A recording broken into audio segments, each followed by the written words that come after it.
예, 마님.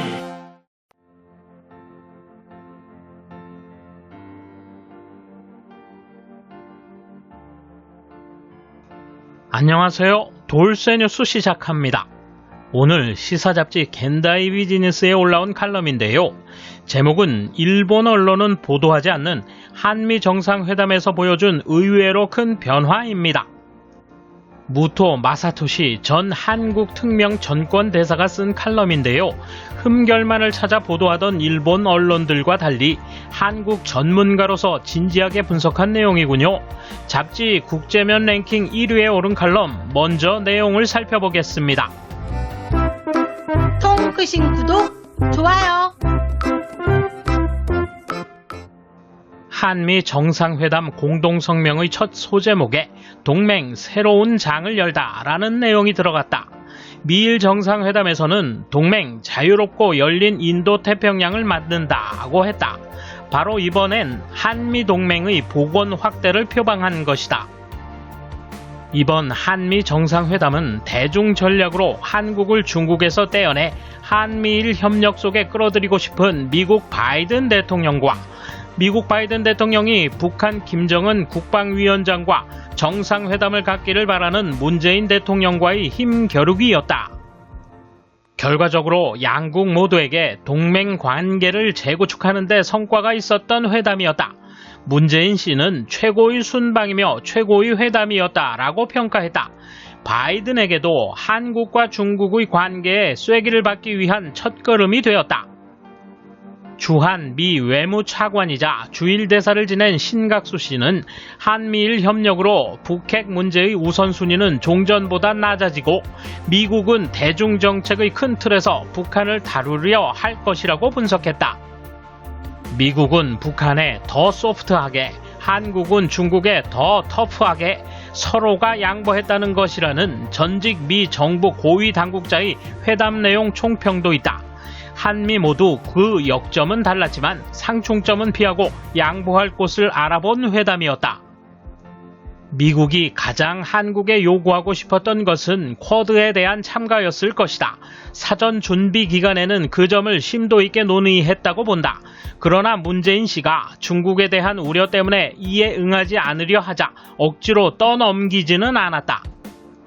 정상회담 후 공동기자회견에서 한 기자가 중국이 대만에 취하는 입장에 대해 바이든 대통령이 한국에 더 강력한 입장을 취할 것을 요구하지 않았느냐고 묻자 바이든 대통령은 문재인 대통령을 보고 행운을 빈다라고 말했다. 문재인 대통령이 곤란하다는 걸 그가 잘 알고 있다는 뜻이다. 이번 회담에 나온 미국 측의 배려가 잘 보이는 대목이다. 눈에 띄는 바이든의 대접도 있었다. 이번 정상회담의 초점은 트럼프 전 대통령과 문재인의 불화로 인해 유명무실해진 한미 동맹의 새 출발이 될지 여부다. 2018년 문재인 트럼프 대통령 회담 때 그는 문 대통령을 옆에 앉혀놓고 기자들 앞에서 36분간이나 미국 국내 정치 현안에 대해 답변했다. 그러나 문재인 씨에 따르면 바이든 씨는 모두가 성의 있게 대해줬다. 정말 대접받고 있다는 느낌이었다. 미국이 한국의 입장을 이해하고 반영하는데 많은 힘을 쏟았다고 예절을 갖춰 대해준 것에 감사했다. 문재인 씨는 원래 심정적으로 중국이나 북한과 가깝다. 경제적으로 봐도 한국은 중국과의 관계가 깊다.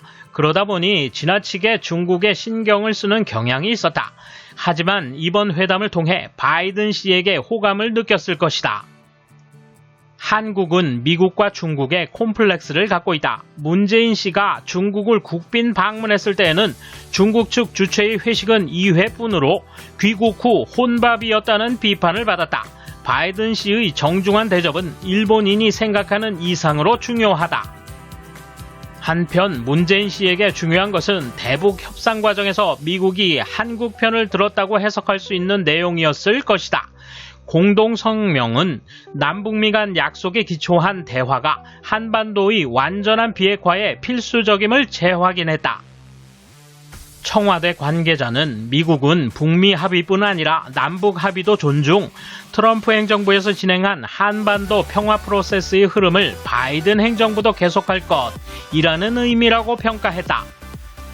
한국은 이 성명 내용을 토대로 북한과의 협상 재개의 목표를 둘 생각이며 이 성명을 토대로 문 대통령은 공동기자회견에서 긍정적인 반응을 기대한다고 북측에 시그널을 보냈다.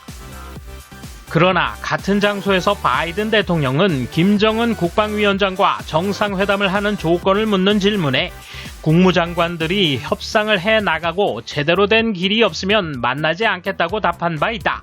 정상 간의 온도차가 보인다. 이번 공동성명에서는 중국이란 단어는 없었다. 그러면서도 한국과 미국은 규범에 근거한 국제질서를 저해하거나 불안정하게 하거나 위협하는 모든 행위에 반대한다며 우회적으로 중국의 행동을 비판하고 나섰다. 미국은 한국의 샌드위치 상황을 고려해 대중 견제의 문양은 줄이면서도 실질적으로 한국의 입지를 미국에 가깝게 만드는 데 성공했다. 이에 대해 한국은 중국이 대만에 대한 간섭은 내정 간섭이며 용납할 수 없다고 반발하는 것과 관련해 한미일 공동성명 사이의 차이를 설명하고 중국의 이해를 돕기 위해 노력하고 있다. 안보 측면의 한중 관계에는 대만 문제 외에 사드의 정식 배치 문제가 있다. 이번 정상회담을 통해 미국이 한국의 미사일 기술을 이전하는 대가로 그 사거리, 중량 등에 대한 제한 지침을 풀었다. 이 때문에 한국의 군사 전문가들도 이론적으로는 중국을 공격할 미사일 개발도 가능해지며 이런 상태로는 북한의 핵미사일 개발을 막을 사드의 정식 배치를 주저할 이유가 없다고 지적한다. 한국의 변명에 중국은 진정될까? 일본은 대만 유사 사태에 대비해 미일 동맹의 억지력, 대처력을 끊임없이 강화해 나갈 것이라고 했는데 한국은 각오가 있는가? 어차피 입장을 분명히 하지 않으면 안 될 때가 올 것이다. 경제, 백신 외교는 어땠는가? 공동성명에 따르면 반도체는 3번, 백신은 6번 등장했다. 미일 공동성명에서는 각각 1회와 3회였다. 삼성, SK 등 한국 대기업의 총 44조 원 대규모 투자 계획은 실질적 협력 성과를 담은 것이다. 백신에 대한 한국 요구에 미국의 대응이 문재인 씨에게는 기대치 이하였을지도 모른다. 청와대 관계자는 미국 측은 백신 지원을 요청하는 나라가 너무 많다며 특정 국가와 백신 스와프를 맺기 어렵다고 이해한 것으로 알려졌다. 또 미국이 한국군에 대한 백신 지원을 통해 55만 명이 접종할 백신을 제공하는 것도 백신 공급과 관련한 형평성과 한미동맹에 대한 배려를 위한 특별 조치로 본다고 평가했다. 무엇보다 중요한 것은 백신 수탁 생산에 합의한 성과다. 문재인 대통령은 귀국 후 내부회의에서 방미 성과를 경제협력, 백신, 한미동맹과 한반도 평화 프로세스 등 분야별로 각 부처에서 국민에게 소상히 알려 국민이 체감할 수 있도록 구체화하라고 훈시했다. 한국은 미국으로부터 미중 어느 쪽을 취할 것인지 태도를 분명히 하도록 요구받았을 때 정부는 기업의 대응을 통째로 맡기며 방침을 나타내지 않았다. 이번에 경제인을 동반해 첨단 분야에 많은 투자를 성사시키고 이를 한국 정부도 뒷받침할 수 있는 체계를 구축한 건 상당한 진전이다. 특히 한국에게 있어서 경제적으로 중국의 영향이 너무 커지고 있어 이를 분산시키는 것은 중국 리스크를 줄이는 데 있어서 필수적이다. 또 재계로서는 한국 내 각종 규제가 크고 미국에 투자하는 데 이점이 크다. 단지 중국에는 벌써 고액의 투자를 하고 있어 이러한 움직임에 중국이 반발할 경우에는 고민스러운 부분이다. 이 경우 기업의 대응을 맡기는 것이 아니라 한국 정부가 확실히 지원을 하는 것이 중요하다. 정상회담이 그 출발이 되면 한미동맹의 저변이 넓혀질 것이다. 이번 소식은 여기까지입니다. 시청해주셔서 감사합니다. 돌쇠처럼 오직하게, 마님처럼 화끈하게.